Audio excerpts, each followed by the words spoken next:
Viva Voz, com Vera Magalhães.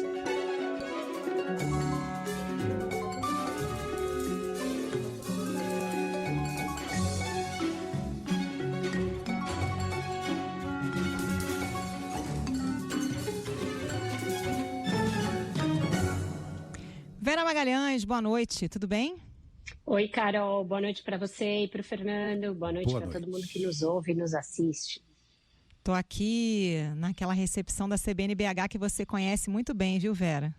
Olha, eu tive aí o ano passado, na época da eleição municipal, nossa senhora, engordei uns 2 quilos no único dia que eu passei na sucursal, de tanto mimo que o pessoal daí me deu. Eu engordei 2 quilos só no lanche agora. 2 dias vão ser 4. Puxado, mas uma delícia. Olha só, enquanto estou aqui nos refrescos da CBN-BH, o bicho está pegando no Congresso Nacional, né, com essa discussão a respeito do projeto de lei antifacção. Não teve acordo ainda hoje em torno do texto apresentado pelo deputado Guilherme Derrite. Votação ficou aí para outro dia, não deve ser realmente hoje. A Samantha Klein está acompanhando tudo lá no Congresso. Conta pra gente. Oi, Samantha. Boa tarde para você. Boa noite para você agora. Oi, Carol, Vera, boa noite para vocês. E, sem dúvida, ainda não temos um acordo 100%, até porque a coletiva do presidente Hugo Motta está atrasada. Ele ainda está conversando com alguns líderes aqui na presidência, o que traz essa indicação aí de uma tentativa de diminuir essas resistências para definir um calendário de votação. Segundo um bastidor aqui, uma das motivações, além dessa falta de consenso com relação ao texto, é que como se trata de um projeto paradigmático, que trata de um tema que a população tem interesse, tem pressa para que se haja alguma ação, não estamos falando em solução, claro, muitos líderes estão fora de Brasília e querem uma votação presencial, até porque a votação é híbrida, né? Ela pode ser remota, enfim, onde o parlamentar acessa ali pelo sistema Infoleg e pode colocar ali o seu sim ou não. Portanto, essa é uma das motivações. Mas fato é que tem uma perspectiva aí do relator Guilherme Derrite, secretário licenciado da Segurança de São Paulo, apresentar um terceiro texto, um terceiro parecer ao PL antifacção em razão das críticas dos governistas. O governo entrou com tudo em campo, inclusive com o ministro da Justiça, Ricardo Lewandowski, que se reuniu mais cedo na residência oficial com o presidente Hugo Motta. O que ele disse? Olha, tem pontos ali que são inconstitucionais, principalmente aquele que trata da Polícia Federal, mas também as alterações no PL antiterrorismo. Então, Motta chegou a dizer que avaliaria essas modificações com o Guilherme Derrite, também com os líderes partidários. E essa discussão ainda está acontecendo. Tanto que a coletiva estava prevista para 5h30, já temos aí quase 40 minutos de atraso. Por isso, uma nova reunião de líderes, que seria para definir a votação, por exemplo, amanhã, ficou em suspenso. E alguns líderes dizem, olha, não sei ainda se haverá essa reunião amanhã. Então, temos algum indicativo de que talvez não ocorra essa votação amanhã, e Motta é quem deve confirmar agora em seguidinha. Inclusive, depois das críticas do governo, Derrite falou aí nesse novo texto. Para aliados, ele disse que aqueles pontos de esvaziamento da PF poderiam ser atados, poderiam ser retirados. E lembrando que no primeiro relatório ele retirava ali o poder da Polícia Federal, determinando que a atuação nos estados dependeria de autorização dos governadores. É claro que isso trouxe ali muita repercussão.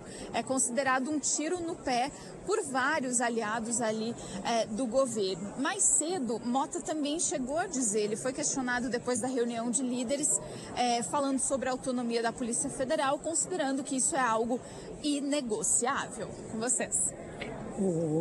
Samantha, tem também outros projetos nessa área de segurança que estão tentando avançar com eles aí nessa onda gerada pela Operação do Rio, né?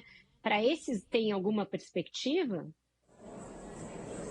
Pois é, fica bem difícil de ter uma perspectiva para esses projetos, inclusive sobre o PL antiterrorismo. Falei com uma pessoa bastante próxima ao Danilo Forte, que é o autor, que ele disse: a gente vai na onda do que definiu o Guilherme Derrite, de não fazer uma equiparação das organizações criminosas, das facções ao terrorismo, mas aumentar as penas, né? Fazer ali um aumento de penas, o que também é criticado pelo governo.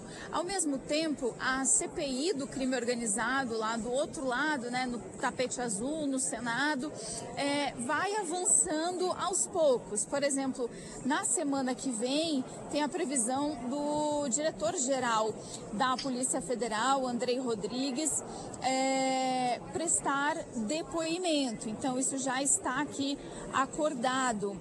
Além dele, também foi convidado Leandro Almada da Costa, que é um diretor de inteligência da Polícia Federal.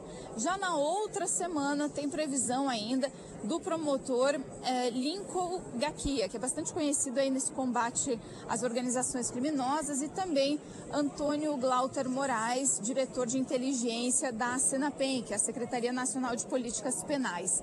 Então a gente tem ali alguns avanços de outras propostas, então, correlatas em relação à segurança pública, mas é claro que o foco é muito em termos de PL antifacção, enquanto a PEC da segurança deve ter o seu relatório divulgado somente em dezembro. Com vocês. Obrigada, Samantha. Agora, Vera, enquanto continua esse debate, a depender do texto que seja aprovado, a gente pode ter uma judicialização, né? Porque muitos especialistas e o próprio governo acreditam que há pontos inconstitucionais nesse texto apresentado pelo Derrite. Com certeza, Carol. Ouvi isso de muita gente com quem eu conversei hoje, e eu conversei bastante sobre esse assunto, porque ele vai ser o tema da minha coluna de amanhã também. Então, muita insatisfação, mesmo com a última versão, que ele concluiu ali por volta das 10h30 da noite de ontem e chegou a encaminhar para alguns desses especialistas, né? Essa questão do papel da Polícia Federal nas investigações é a mais controversa delas, porque ela entra com uma função acessória, dependendo de autorização ou demanda das polícias locais, né, da Polícia Civil, principalmente, e os casos em que ela entrar não serão julgados pela Justiça Federal, e sim pelas justiças dos estados. Tem muitos locais em que a Polícia Federal entra para investigar justamente a participação da Polícia Civil ou da Polícia Militar em alguns esquemas, a ligação de policiais civis e policiais militares com crimes, com facções criminosas, e muitas vezes também há, em alguns estados, a suspeita, o risco de que a justiça local também tenha algumas ligações com isso. Então, você tira da PF a autonomia para investigações. Da mesma maneira, o Ministério Público. O Ministério Público não aceita essa função acessória apenas de controle externo que o projeto quer lhe dar. Isso, aliás, já é assegurado pela Constituição, que ele tem essa função de controle externo, mas ele está sendo alijado das fases de investigação, e isso está desagradando muito tanto o Ministério Público, os Ministérios Públicos estaduais, quanto o Ministério Público Federal, que hoje, cuja principal associação de procuradores, soltou uma nota hoje criticando o assodamento, a rapidez, a pressa em se julgar um tema tão delicado. A questão da maneira como vai se fazer algum tipo de analogia entre combate à facção criminosa e combate ao terrorismo continua preocupando, porque o Derrite fez ali não se preocupe com isso, falou com alguns ministros do Supremo, etc., mas essa ambiguidade continua no texto. E isso pode significar para o Brasil problemas de cunho político e também econômico, porque tem muitos fundos financeiros, né, fundos aí de investimentos ou fundos soberanos de alguns países que têm nas suas cláusulas proibições, vedações específicas para você fazer negócios com países que abrigam grupos terroristas. Então, se ficar consignado por meio de uma lei que o Brasil tem no seu território atuando grupos terroristas, isso pode não só nos vulnerabilizar em termos de possibilidade de intervencionismo de outros países ou possibilidade de tentativa de alguma incursão militar dos Estados Unidos, por exemplo, no nosso território, também pode afugentar investimento e pode prejudicar empresas brasileiras para fazerem negócios lá fora. Então, eu ouvi que, se passar da maneira como está, esse projeto pode ser um segundo tarifaço para o Brasil, por nos impingir ali danos financeiros e também danos geopolíticos. Nós temos nesse momento Hugo Motta falando, o presidente da Câmara falando sobre exatamente isso, o projeto antifacção. Vamos acompanhar um trechinho aqui, Vera e Carol. E tenho tido o cuidado de poder, ao lado do deputado Guilherme Derrite, trazer as nossas preocupações na construção de um projeto que entregue ao país um resultado, uma solução para a segurança pública do Brasil. Nós temos construído esse texto, como disse, com muito diálogo. Temos conversado com o Poder Judiciário, também com o Senado Federal, visando fazer uma proposta que tenha a condição de representar o sentimento do país e não o sentimento de uma bancada, de um partido ou de um deputado. Algumas preocupações foram levantadas e quero aqui, antes de passar a palavra para o relator da matéria, dizer que nós não vamos permitir que nenhuma discussão aqui na casa coloque em risco a soberania do nosso país. Esse é o primeiro ponto, que é um ponto muito caro para nós. E o segundo ponto é o papel da Polícia Federal. Desde o dia de ontem foram levantadas uma série de narrativas não verdadeiras que havia o interesse dessa casa de tirar o poder da Polícia Federal. Nunca existiu isso. Eu conversei com o diretor-geral da Polícia Federal ontem à noite, hoje pela manhã, almocei com o ministro da Justiça e reforcei isso também às lideranças do governo aqui na casa, que o papel da Polícia Federal para nós é inegociável no combate ao crime organizado. Então, para que as mudanças que atestem o papel dessa casa e o nosso compromisso com esse combate, eu quero que o relator possa fazer esse anúncio e a nossa expectativa é até o dia de amanhã construirmos o diálogo com as lideranças da casa e votarmos o projeto, quem sabe, no dia de amanhã no plenário da Câmara dos Deputados. Com a palavra, o deputado Guilherme Derrite. Obrigado, presidente. Bom, boa tarde a todos. Antes de mais nada, agradecer a confiança que a Câmara dos Deputados, na figura do nosso presidente, me concedeu. Não só do presidente Hugo, do meu líder, deputado Luizinho, líder do Progressistas, contextualizando para vocês que existia na casa, existe ainda o requerimento de urgência do projeto do deputado Danilo Forte, que trata da alteração da lei antiterrorismo de 2016, e junto com esse projeto, chegou na casa o projeto com urgência constitucional do governo federal que tratava de organizações criminosas, o projeto antifacções. Qual foi a saída para construir esse diálogo? Unir as boas sugestões de ambas as propostas, tanto do governo federal quanto do deputado Danilo Forte, e construir uma nova tipificação penal dentro da Lei 13.260, que é a Lei Antiterrorismo de 2016, com vários tipos penais, ou seja, com várias condutas típicas. Dentro dessas condutas, as mais graves que acontecem por parte de membros de organizações criminosas. Algumas delas: domínio de território, explosões de caixas eletrônicos, que são conhecidos como domínio de cidades ou novo cangaço, a exploração de atividade econômica em determinada área, como acontece em algumas comunidades no Brasil, seja distribuição de energia, distribuição de gás, entre outras, utilização de armamento de uso restrito das Forças Armadas, como fuzis, como granadas. E dentro dessas condutas típicas, nós criamos um artigo, o artigo 2A, e dentro da lei antiterrorismo, sem mencionar que seria um crime de terrorismo, mas dentro da legislação.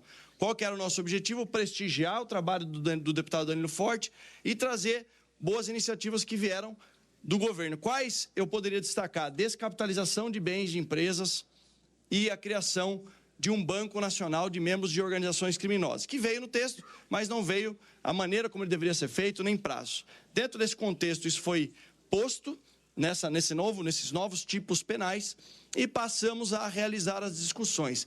Qual que foi o grande celeuma, a grande discussão?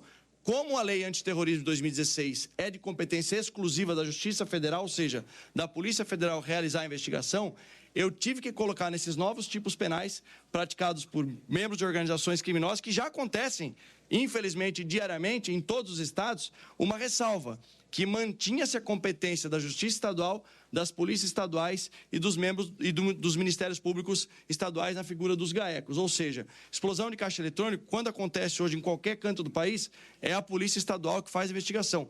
Eu só fiz essa ressalva. E aí abriu a brecha para a criação dessa narrativa equivocada, dizendo que eu estaria desconfigurando ou enfraquecendo o trabalho da Polícia Federal. Isso não é verdade. Mas para que fique claro, e para que também a gente tenha campo político, não só para aprovar aqui na Câmara dos Deputados, mas que essa pauta caminhe no Senado Federal, seja aprovada e não seja passível de nenhuma contestação constitucional no Poder Judiciário, qual foi a grande saída e a grande estratégia usada?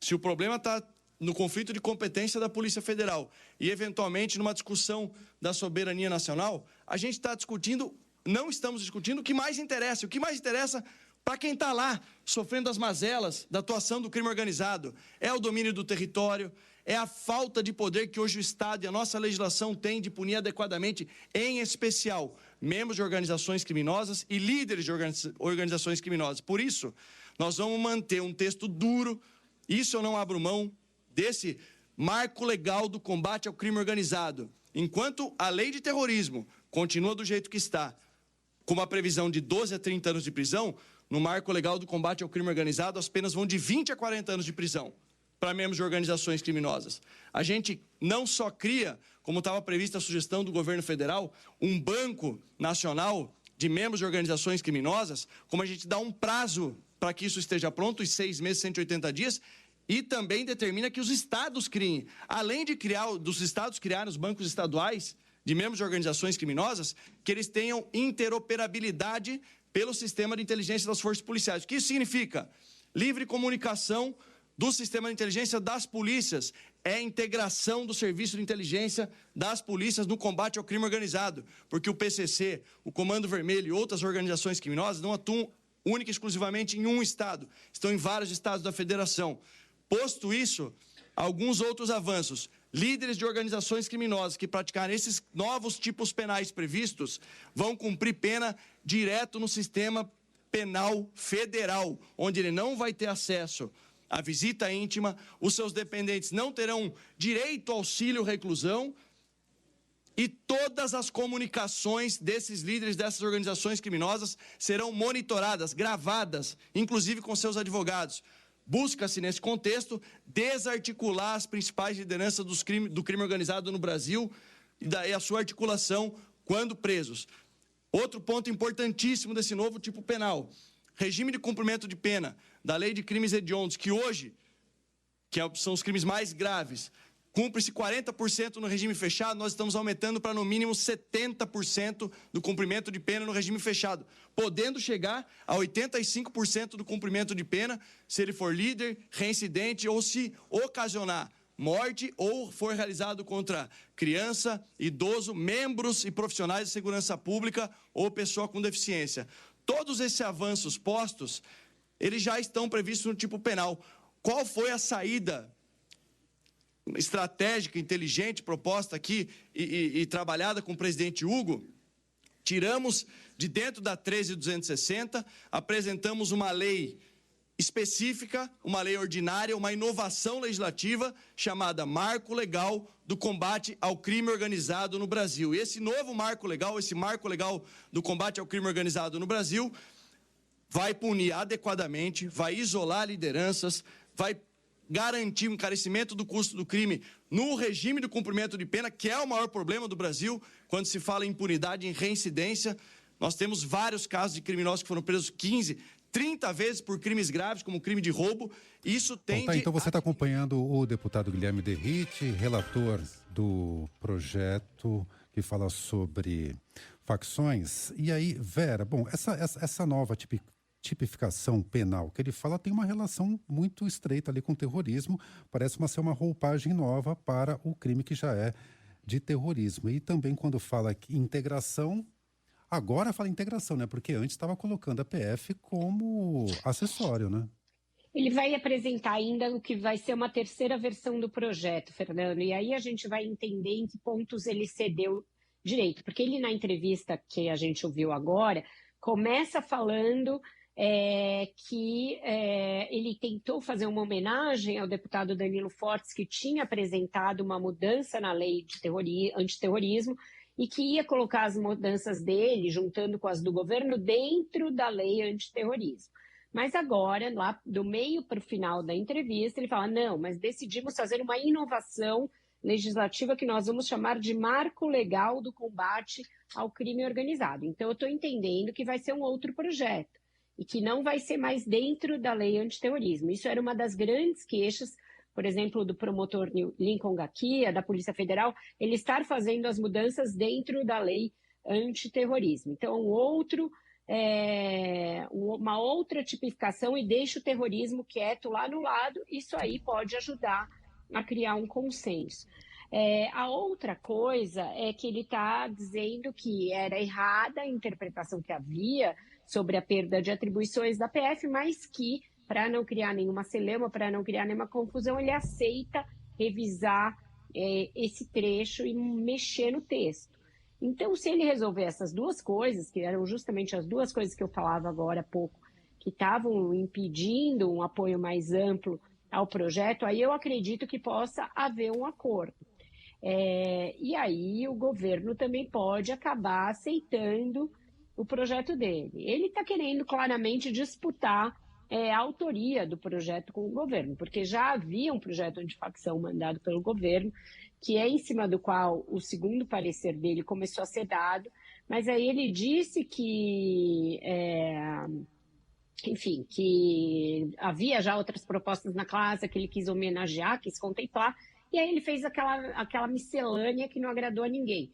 Então, o Lewandowski almoçou hoje com o Hugo Mota e saiu de lá, acabei de apurar, acabou de chegar essa informação aqui no celular, dizendo que se o projeto sair da lei antiterrorismo, tem acordo. Se ficar dentro da lei antiterrorismo, não tem acordo. Então, essa fala final do Derrite me parece ser de quem vai ceder nesse ponto, que é um ponto crucial para que haja um acordo, que seja um projeto à parte, apartado da lei antiterrorismo.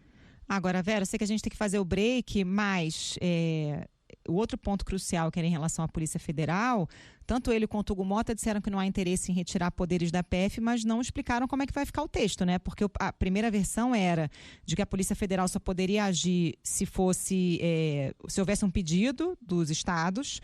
Depois já houve uma segunda versão em que a Polícia Federal pode agir, mas tem que comunicar aos estados. E agora a gente não sabe se vai haver uma terceira versão, né? Ele falou que tudo isso era maldade, era tentativa de criar polêmica e cisânia, que não havia nenhuma restrição, mas que ele vai deixar mais claro no texto. Então, isso tudo vai vir nessa terceira versão, até porque as restrições que ele queria fazer, essa coisa de ter de comunicar e tal, seria flagrantemente inconstitucional. A Constituição já dispõe sobre quais são as atribuições da Polícia Federal, e ela não tem que fazer essa comunicação, porque muitas vezes quem eles estão querendo que comunique é quem vai ser investigado, então não faria o menor sentido. Então, ele deve mexer para tirar essas circunstâncias todas, Carol. Pelo menos é isso que eu entendi da fala dele e do Hugo Mota. Bom, vamos para o intervalo, depois o repórter CBN, a gente volta já já.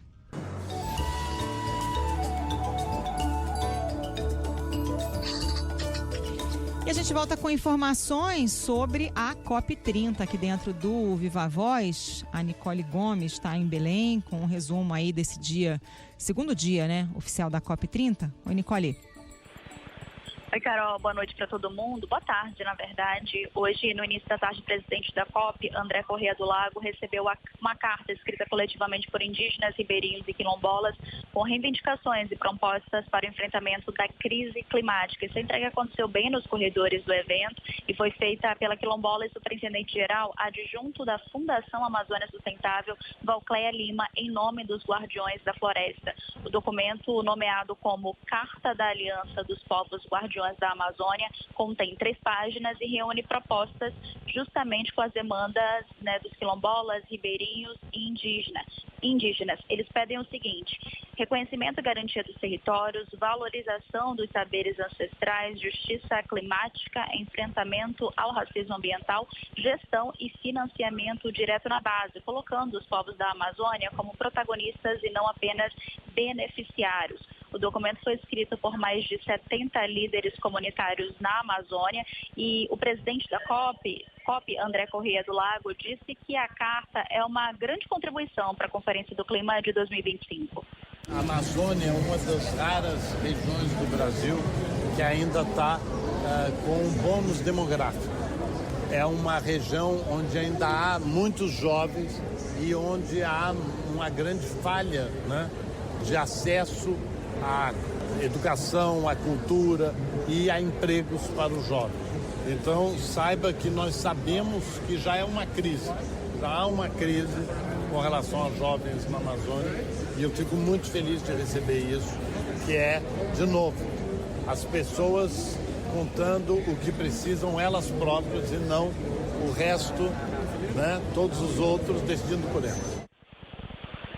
É uma carta que começou a ser escrita já tem alguns meses, através de visitações da FAES em comunidades na Amazônia, e foi concluída durante uma expedição pela Amazônia rumo aqui a Belém, a COP30, uma expedição que acontece através da embarcação chamada Banzeiro da Esperança, que reúne mais de 200 pessoas, incluindo cientistas e pesquisadores.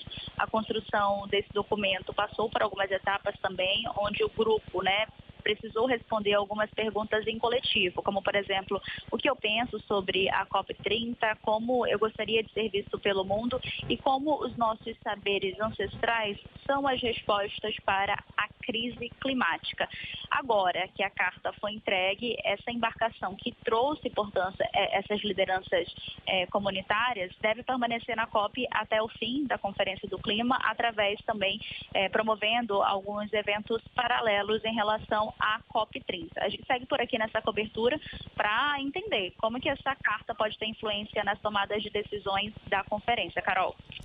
Obrigada, Nicole. E só para registrar mais um destaque de hoje, gente, teve uma fala do governador da Califórnia, o Gavin Newsom, conversou lá com a imprensa. Ele criticou a ausência de uma delegação oficial, né, do governo dos Estados Unidos, classificou essa postura do governo Trump como burra e disse que os Estados Unidos, dessa forma, cedem espaço para a China. Falou o seguinte: a China está invadindo a área e vai dominar a próxima grande indústria global. Portanto, estou aqui também por um prisma econômico. Os Estados Unidos estão sendo burros quando querem ser, estão sendo burros o quanto querem ser sobre esse tópico, mas o estado da Califórnia não está. Pois é, Carol, essa questão aí da China, né, eles já dominam a produção da maioria dos equipamentos necessários para a produção de energia limpa, então as pás todas de energia eólica, toda a questão das baterias de carros elétricos, então tem muita coisa que a China está passando na frente dos Estados Unidos, e isso, existe um grande temor de que os Estados Unidos fiquem ainda mais para trás, não só por essa diretriz pró-produção de combustíveis fósseis até o final e tirar financiamento de pesquisa para a transição energética, para energias renováveis, etc., mas também por toda a falta de incentivo à ciência que está sendo praticada no governo Donald Trump. E aí a ciência de longo prazo para todas essas questões que são importantes para a transição energética e para conter a emergência climática, os Estados Unidos podem ficar para trás. Também nos negócios verdes, que hoje já são aí uma grande fatia dos negócios globais. Em relação à carta, né, dos povos originários, povos ribeirinhos, quilombolas, que a nossa repórter trouxe, e dos outros protestos que aconteceram hoje na COP, hoje foi o dia em que a sociedade civil começou a falar mais, né? A gente teve na semana passada a cúpula dos líderes, ontem o discurso de abertura do presidente Lula também acabou pautando, toda a discussão da composição do fundo Floresta para Sempre, e isso vem sendo aí o principal fio condutor até aqui da COP, mas hoje a gente começa a ouvir os ativistas, começa a ouvir essas reivindicações das populações locais que ficaram meio alijadas do período ali de construção da pauta da COP e que agora querem se fazer ouvir, e isso é natural que seja assim. Se optou por fazer uma COP na Amazônia, é importante que os povos da região sejam ouvidos nas suas demandas, principalmente porque muitas vezes elas colidem com os principais interesses envolvidos não só em cúpulas como a COP, mas no dia a dia das decisões governamentais e das decisões econômicas do país, né? Bom, a gente faz mais um rápido intervalo, voltamos já com o Thiago Bronzato. Bom, estamos de volta com o Viva Voz e a Samantha Klein também está de volta com a gente porque ela tem esclarecimentos depois de terminada a entrevista do deputado Guilherme Derrite a respeito daqueles pontos que ele estava negociando e que deve mudar na proposta. Diga lá, Samantha. Olha, Vera, entre os principais é a garantia de manutenção das competências da Polícia Federal e sem necessidade de avisar autoridades estaduais, autoridades da segurança, seja governadores ou polícias estaduais, acerca de investigações da Polícia Federal. Outra parte também importante é o seguinte, que Guilherme Derrite disse que ele não vai modificar a lei antiterrorismo. Com isso, não modifica as competências da Polícia Federal. Essa que era uma das dúvidas e um dos grandes pontos aí que o governo federal, o Ministério da Justiça, não aceitava, portanto, que houvesse mudança. O que vai ser feito agora?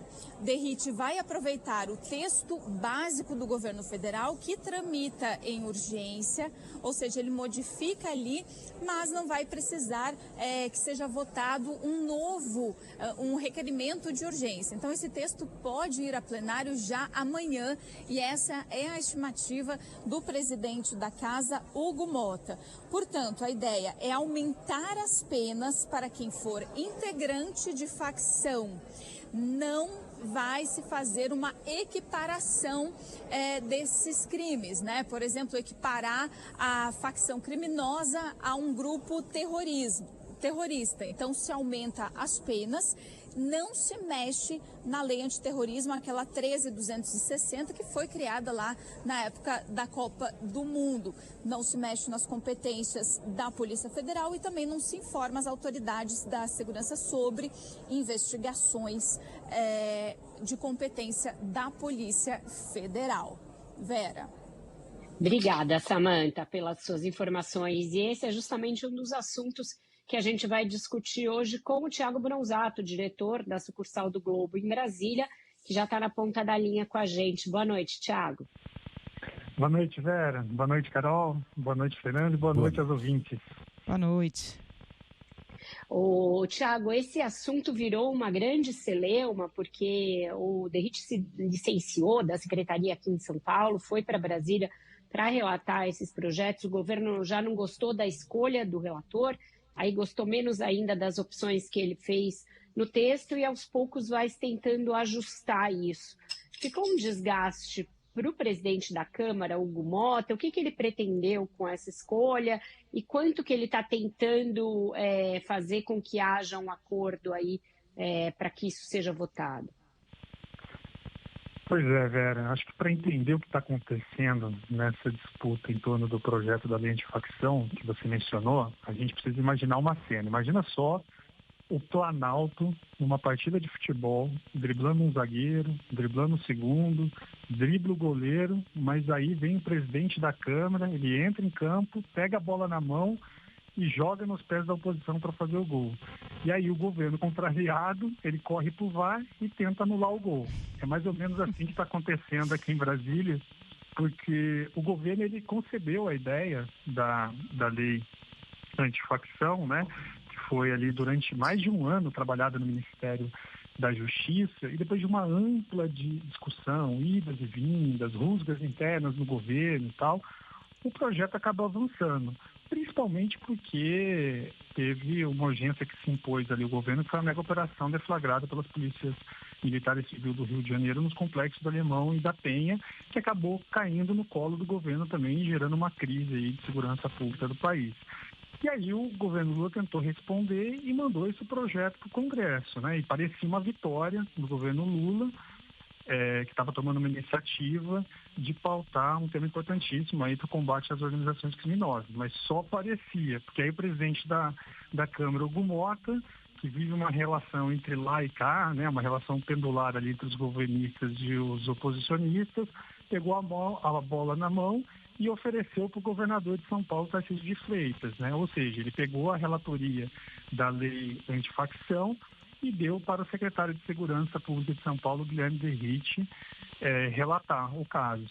E isso gerou uma confusão danada. Assim, o Planalto não gostou nada disso, principalmente pelo teor apresentado na proposta do Derrite, que tentava ali equiparar os traficantes a terroristas, né?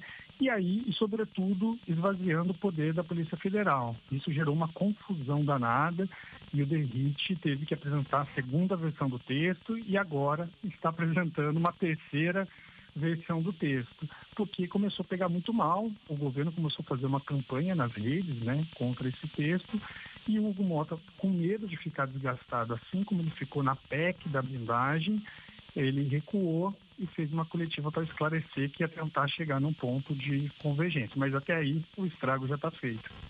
O Bronzato, a gente ouviu aí o presidente da Câmara, Hugo Mota, dizer que espera votar esse projeto amanhã. A base governista tem alguma estratégia para tentar impedir que isso aconteça? Pois é, Carol, o governo ele entrou com tudo em campo aí para contra-atacar, né? Ele escalou os ministros para darem declarações públicas contestando a proposta do Derrite, né? Escalou também o chefe da Polícia Federal, Andrei Rodrigues, para dar entrevistas falando que o poder da Polícia Federal seria esvaziado com essa proposta apresentada pela oposição, capitaneada pelo Derrite, né? E que, sobretudo, essa versão do texto dificultaria grandes investigações, como a Operação Carbono Oculto, que revelou uma ramificação do PCC no mercado financeiro no setor de combustíveis, né? E, para desgastar ainda mais o projeto, o governo começou a lançar uma campanha nas suas redes para defender a Polícia Federal. E aí, diante de toda essa pressão, né, o Mota correu para se explicar nas redes sociais, falando que o poder da Polícia Federal continuaria, a competência da Polícia Federal continuaria preservada, né? O próprio Derrite recuou agora há pouco na coletiva e disse que a PF continuará tendo independência para investigar o crime organizado, né? Mas o governo Lula não está satisfeito. Assim, ele vai continuar trabalhando para minar essa proposta e ele aposta em duas frentes. Primeiro é tentar, se for aprovado de fato na Câmara, tentar barrar no Senado, ali com o fiel aliado, o presidente do Senado, Davi Alcolumbre, e se mesmo assim passar pelo Senado, o governo indica que pode recorrer ao Supremo Tribunal Federal para pedir a declaração da nulidade e da inconstitucionalidade desse projeto. Ou seja, o que tudo indica, Carol, essa disputa está longe de acabar. Tiago, para a gente finalizar, o que esse embate nos diz sobre as eleições no ano que vem? Pois é, Fernando, essa disputa aí pela paternidade do projeto da lei antifacção, ela está antecipando algumas estratégias dos dois lados, né? Porque o tema de segurança pública é um tema muito caro aí para as eleições de 2026. De um lado, a gente tem o presidente Lula, né, que é autodeclarado candidato à reeleição e que vem cometendo algumas gafes aí de segurança pública, o que vem afetando a imagem dele. E ele enfrenta muita dificuldade também para transitar nesse terreno aí do debate da segurança pública. Vale lembrar que o governo ele enviou uma proposta ali, uma PEC da segurança pública para o Congresso, que ainda não foi aprovada e também está sendo modificada. Ou seja, o governo enfrenta muita dificuldade para tomar a dianteira nessa discussão da segurança pública. E do outro lado, a gente tem a oposição e o governador de São Paulo, Tarcísio de Freitas, né, representado agora pelo Derrite no Congresso, que tenta adotar uma postura mais radical no combate ao crime organizado, equiparando os traficantes a terroristas, né, justamente para incutir a impressão na população de que o governo, quando rejeita a proposta da oposição para a lei antifacção, não quer combater as facções criminosas. Essa disputa, pelo jeito, está longe de acabar e ela está afetando o cerne da discussão, que é a necessidade de priorizar a pauta de segurança pública no país sem qualquer espectro ideológico. É isso, Thiago Bronzato, diretor da sucursal de Brasília, do Globo, com a gente todas as terças e quintas, ajudando a dissecar ali os principais aspectos da política e da economia. Obrigada por hoje, Thiago. Obrigado, Vera. Obrigado, Carol. Obrigado, Fernandes. Obrigado aí aos ouvintes. Boa noite. Tchau, tchau.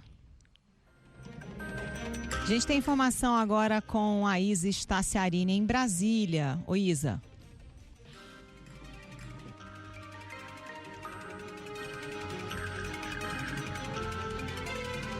Não temos a Isa? A Samantha Clay está com a gente. Oi, Samantha. Fernando, Vera, eu peço perdão porque eu achei que a Isa estava plugada também.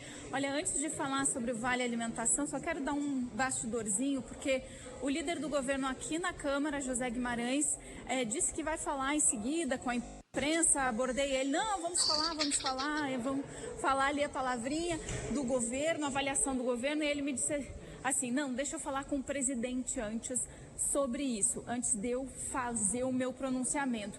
E eu perguntei para ele por que não tinha nenhum governista nessa coletiva do presidente Hugo Motta e Guilherme Derrite, relator do PL Antifacção. Ele disse, tem que ver o texto. Ou seja, é aquela história, né? Precaução antes de se manifestar.